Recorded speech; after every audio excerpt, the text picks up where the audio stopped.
इनकलाब जिंदाबाद, इनकलाब जिंदाबाद, अख्तरुल इमाम जिंदाबाद, अख्तरुल इमाम जिंदाबाद, बैरिस्टर असदुद्दीन ओवैसी जिंदाबाद, असदुद्दीन ओवैसी जिंदाबाद, जिंदाबाद जिंदाबाद।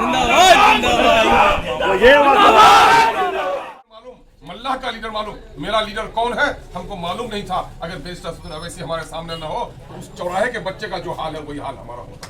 यही वजह है कि आज सबको महसूस होता है कि कुछ होगा नहीं हो। हमारा लीडर तो बोलता है, कहा था मैंने हैदराबाद में भी कहा, हैदराबाद के लोगों ने, प्यारे आका सल्लल्लाहु अलैहि वसल्लम ने कहा, हदीस का मफहूम है कि जब बुराई को देखो तो हाथ से रोको, यानी ताकत से रोको। अगर ये कुव्वत तुम्हारे दरमियान में नहीं हो तो जबान से टोको। अगर ये भी कुव्वत नहीं हो तो दिल से पूरा समझो। ईमान का ज़ईफ़ तरीन हिस्सा है। बहुत सारे कमजोर लोग, बहुत सारे दलाल फितरत के लोग, गुलामाना ज़हनियत रखने वाले लोग, ये लोग क्या कहते हैं, अच्छा अवैसी साहब बोले तो सीए रुक गया। मैंने कहा कमबख्त, अगर अवैसी साहब ने बिल फाड़ा न होता तो पूरी कौम जानती भी नहीं कि सीए ये क्या कानून है। पूरे देश में अगर हंगामा हुआ तो अवैसी की आवाज के बाद ही हंगामा हुआ है। क्या होता है, अभी हाउस उस दिन खत्म हो रहा था, हमारे गांव के एक आदमी रजिस्ट्री करने के लिए आए और बोला कि हम लोग की रजिस्ट्री नहीं हो पा रही है क्योंकि जमाबंदी में है, हम लोग का नाम नहीं है, चूंकि म्यूटेशन भी नहीं हो पाया है। मैं खड़ा हुआ, स्पीकर साहब ने कहा विधायक जी ये नॉर्म्स तो नहीं, आप खड़े हो गए, आपने तो पहले से कुछ लिख के नहीं दिया है। मैंने कहा कि सर कल से सदन नहीं है, आज लास्ट है और जनता की समस्या है, मैं रखूंगा। मैंने कहा सरकार म्यूटेशन नहीं करा पा रही है, लोगों की जमीन अपनी बाप की है, बाप बीमार है, बेटी की शादी है, अपनी जमीन रहते हुए नहीं करा पा रहा है और आपको व्यवस्था नहीं कीजिएगा। नतीजा ये हुआ कि डायरेक्शन गया कि शिविर लगाओ, म्यूटेशन कराओ और 4 दिन के बाद चिट्ठी आई कि अफिडेविट करा के रजिस्ट्री करा लो। बोलने से काम होता है। ये गोंगों की औलाद है, इल्जाम जो लगाते हैं, ये गोंगों की औलाद है, दलालों के बच्चे जो सिर्फ सेटिंग गेटिंग में रहते हैं, वो उनको सिर्फ परेशानी इसी बात से है कि अख्तरुल इमाम ने एक नई सियासत की राह डाल दी है। और देखो इस वक्त जो हम लोग कर रहे हैं, आदिल एडवोकेट है यहाँ पर, ये 2010 में पासवान रामविलास पासवान साहब के बहुत करीब रहे और उस जमाने में ये निकले थे कॉलेज से, इनको टिकट दे दिया गया। ये कहीं भी जाए पार्टी के आला ओहदे पर रह सकते हैं। जब आप देख रहे हो टीवी में बहस करता है ये नौजवान तो दिल चौड़ा होता है कि नहीं होता है, सबको कायल करता है कि नहीं करता है। ये कौन सी ताकत है, ये ताकत कौन सी है? वो ईमान की कुव्वत है। न करबल में, न मक्तल में, न शाह के आगे मोमिन झुकता है, फकत अल्लाह के आगे। ये जो जमात हमारी है ये अल्लाह के सामने झुकने वाली है, किसी बातिल ताकत के सामने झुकने वाली नहीं है। मैं इलेक्शन लड़ने आया था, जदयू को बीजेपी से अलग कराया था, तलाक करवा दी थी हमने, उसके बाद मैं इलेक्शन लड़ा। आज जो ही मुझको ये खबर मिली कि साहब इनका शॉर्टकट बीजेपी से है तो लम्हा भर में मुझको रिजाइन करने में लगा क्या। लेकिन आज जो लोग बीजेपी का तलवा चाटते हैं, कल तक जो लोग बीजेपी के खिलाफ मसाल जुलूस निकालते थे, बीजेपी मुक्त भारत बनाना चाह रहे थे, ऐसे चमचे आज तीर लेकर बीजेपी की आज हिमायत करना चाह रहे हैं। करके मोदी को बैठाओ गद्दी पर।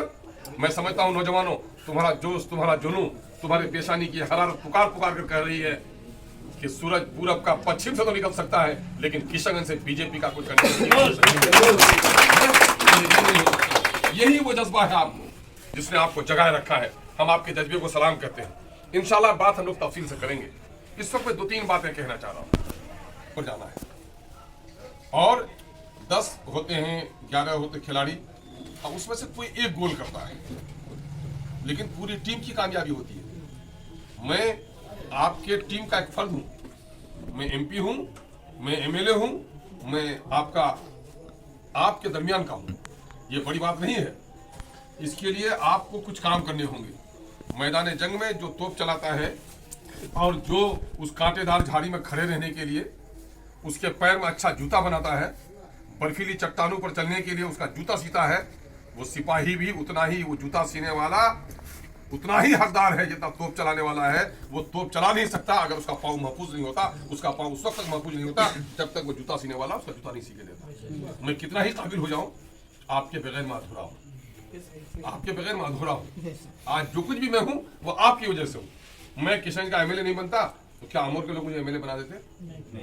बनाते नहीं बनाते। तो आज जो कुछ भी है ये मेरी जड़ है, ये मेरी बुनियाद है। ये दरख्त अपनी जमीन पर खड़ा होता है, उसकी टहनियां दूर तक चली जाती हैं। तो ये आपकी वजह से फैला है अजीजों।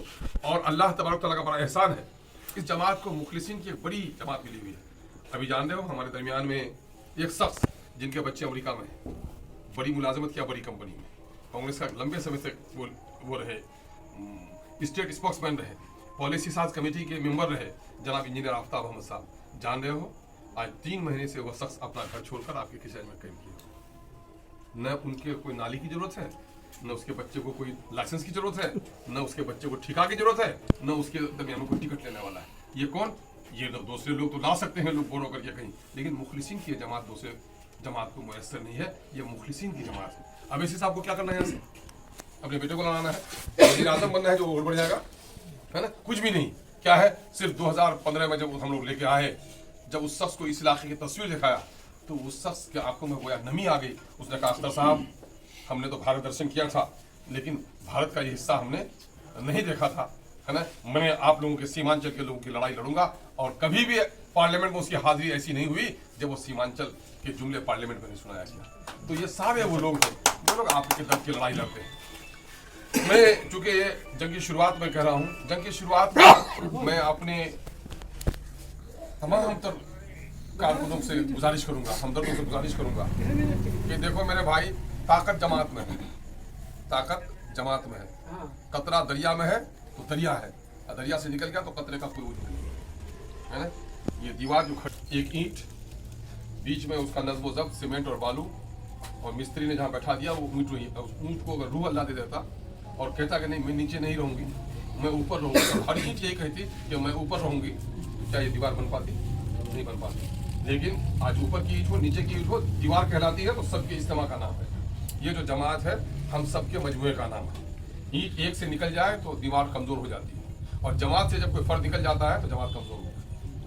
आज आप हैं जो जमात में शामिल नहीं हुए हैं, है ना? कोई बच्चा सड़क पर गाली देता है, कोई बात नहीं है, लेकिन स्कूल का बच्चा जब गाली देता है तो पूरे स्कूल की बदनामी हो जाती है, असातिज़ा की बदनामी हो जाती है।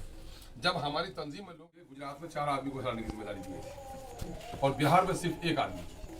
तो गुजरात में तो 2 आदमी शायद पार्टी ही शामिल कर लिया था, क्या है ना? और उसमें से एक को हरा सके, एक को नहीं हरा सके। लेकिन बिहार में नीतीश कुमार जी ने कहा था कि सिर्फ 1 आदमी अख्तरुल ईमान, कोई भी आ जाए चुन करके अख्तरुल ईमान को असेंबली में नहीं आना चाहिए। गवाही दिया 2015 में सोनथा में जो मीटिंग थी वैसी साहब की, लगता था मोबाइलों की ऐसी भीड़ थी, लगता था आसमान के तारे नीचे उतर आए।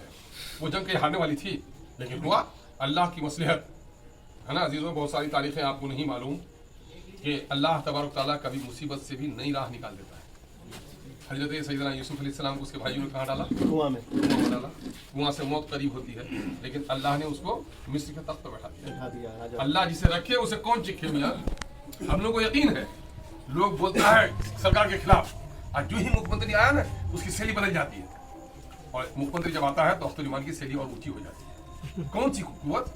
ये कुव्वत कौन सी? वो ईमान की कुव्वत, और किसी के भीटे की रैयत नहीं होने का एहसास कि मैं टिकट के लिए तुम्हारी खुशामद नहीं कर सकता हूँ, मैं तो टिकट बांटने वालों में हूँ। देखो इस वक्त राजद को भी मुझसे परेशानी है, राजद का रात दिन कहना है अख्तर साहब आपको पुराना घर है, आ जाइए आ जाइए, है ना? तो मैं अक्सर कहता हूँ गांव के बेवा की खूबसूरत बेटी से आंखें लड़ाना सब कोई चाहता है, अब बहू बनाना कोई नहीं चाहता है। ठीक वही हाल है, मुसलमानों का वोट सबको चाहिए, मुसलमानों को आगे में कुर्सी में जगह दे, ये किसी की सबको दिक्कत है ना? ये तो आज गनीमत जानो कि कुर्सी के हैंडल पर से कुर्सी पे बैठाया अभी कुछ नेताओं को राजद में MIM के लोगों ने यहाँ से, है ना, निकाले जा रहे थे, वो हम लोग की वजह से आबरू मिली है। आज कांग्रेस भी मेरी दुश्मन है। आपको बता दूं 2019 में जब मौलाना का इंतकाल हो गया था तो कांग्रेस के लोगों ने मेरी खुशामद की टिकट देने के लिए